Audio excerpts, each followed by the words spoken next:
So we have covered quite a bit within this module around the topic of data and data architecture. So let's quickly take a step back and review what we've covered. So first of all, we reviewed some different approaches for integrating data from your own data center. Then we examined approaches for processing data, and we looked at concepts like ETL and the different services that can support it.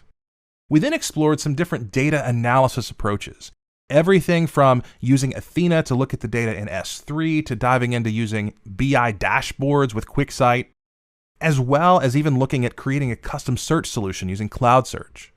And then after that, we integrated machine learning and AI into our data analysis with services like Translate and Transcribe and image and video analysis with Rekognition.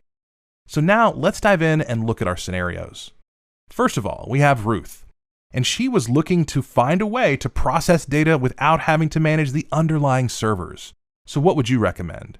Well, I think in this case, AWS Glue becomes a great choice. It gives her that ETL capability, but in a serverless way, without having to manage any of the underlying infrastructure. Then we have Jessie, and she's looking here to use AI to determine access to the lab based on facial imaging. So what would she use? Well, in this case, Amazon Rekognition becomes a great choice because there are ways within Rekognition to store the images of specific people and then detect those in other images. So they could integrate that into the camera that they have posted for lab access. Next, we have Roger, and he was looking for a way to have their sales team get access to sales data, but in a way where they didn't have to go in and query a database, so in an interactive dashboard. So what AWS service would allow this access to the data by non-technical resources?